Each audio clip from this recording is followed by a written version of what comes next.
கர்த்தராகிய இயேசு கிறிஸ்துவின் நாமத்தினாலே உங்கள் அனைவரையும் வாழ்த்துகிறேன். நாம் இன்றைக்கு தியானிக்கும் வசனம் மார்க் எழுதின சுவிசேஷம் 15ஆம் அதிகாரம் 21ஆம் வசனம்.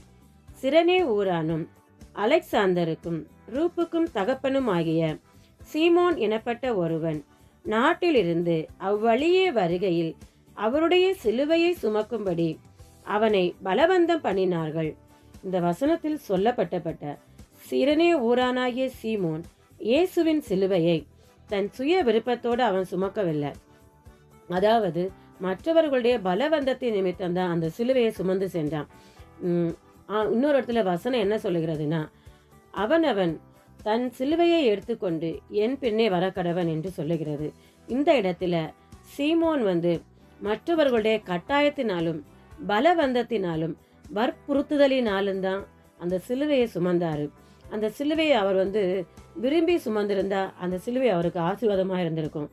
அவர் பலவந்தத்தினால கட்டாயத்தினால சுமந்ததுனால அந்த சிலுவை ஒரு முறுமுறுப்பின் சிலுவை என சொல்லப்படுகிறது. இதுக்கு நம்ம ஒரு சின்ன கதையை பார்க்கலாம். பார்த்திங்கன்னா, அநேகர் பரலோகத்துக்கு நேராக அவங்களுக்கு கொடுக்கப்பட்ட சிலுவைகளை எடுத்து சுமந்து கொண்டு செல்லுகிறாங்க. அதில் ஒரு மனிதன் மாத்திரம் எனக்கு எது சுமக்கிறதுக்கு லகுவாக இருக்கும்னு தேடி பார்த்து ஒரு சிலுவையை எடுத்து சுமந்து செல்கிறாரு. சுமந்து செல்லும்போது வழியில் ஒரு தச்சன் உட்காந்துட்டு அந்த மனிதன்ட்ட கேட்குறாரு, நீ ஏன் இவ்வளோ பாரமாக இந்த சிலுவையை சுமந்துட்டு போகிற, என்கிட்ட கொடு, நான் அதை உனக்கு செதுக்கி லகுவாக கொண்டு போகிற மாதிரி நான் செய்து தரேன் அப்படின்னு. உடனே இந்த மனிதன் என்ன பண்ணுறாருன்னா கொடுத்துட்றாரு. நான் ஏன் இவ்வளோ பாரமாக சுமக்கணும் அப்படின்னு சொல்லிட்டு அவர்கிட்ட கொடுத்துட்டு, அப்போ அந்த தச்சன் என்ன பண்ணுறாருன்னா அந்த சிலுவையை அவர் கையில் எளிதாக தூக்கிட்டு போகிற மாதிரி அதை செதுக்கி ரெடி பண்ணி கொடுக்குறாரு. இவரும் சுமந்து கொண்டு போகிறாரு. இவருக்கு முன்னாடி அநேகர் சிலுவை சுமந்து கொண்டு போகிறாங்க. என்னென்னா, பாதி தூரம் போகும்போது ஒரு பெரிய ஆறு பள்ளமாக வருது. அதில் என்ன பண்ணுறாங்கன்னா, அந்த ஆறை கடந்து அந்த பக்கம்தான் அடுத்து பரலோகத்துக்கு போக முடியும். அவங்க என்ன பண்ணுறாங்கன்னா, அந்த சிலுவையை அவங்க தான் சுமந்து கொண்டு போன சிலுவையை அந்த ஆற்றுக்கு குறுக்கா வச்சு அப்படியே கடந்து போயிட்டு அந்த பக்கம் போயிட்டு அந்த சிலுவையை திருப்பி என் கையில் எடுத்துக்கிட்டு நடந்து போகிறாங்க. இவர் இதை பார்க்குறாரு. பார்த்துட்டு தன் சிலுவையை பார்க்குறாரு. தன் சிலுவை வெயிட் இல்லை, கனமாகவும் இல்லை, லகுவாக இருக்குது, எப்படி போகும்னு தெரியல. அதனால் அந்த சிலுவையை வச்சுட்டு ஒரு கால் வைக்கிறாரு. அந்த சிலுவை உள்ளே விழுந்துருது. இவர் ஆட்டுக்குள்ளே மூழ்கி போகிறாரு. அதுபோல தான் கர்த்தர் சிலுவைங்கிறது ஒரு பாடுக்கு அடையாளம்தான். கர்த்தர் ஒவ்வொருத்தருக்கும் என்ன பாடு அனுபவித்தாரோ அதை நாம் இந்த பூமியில் ஒரு முறுமுறுப்பு இல்லாமல் நமக்கு அனுபவித்த பாடை நம் பொறுமையோடு நம்ம சகித்து கொள்ளும்போது நம்ம பரலோக ராஜ்யத்திற்கு நம்ம எளிதில் நம்ம செல்ல முடியும். இங்கே அனுபவித்த பாடுகளுக்கு அங்கே மிகுந்த சமாதானம் கிடைக்கும். இந்த பூமியிலே நமக்கு அது மிகுந்த சமாதானமாக இருக்கும்.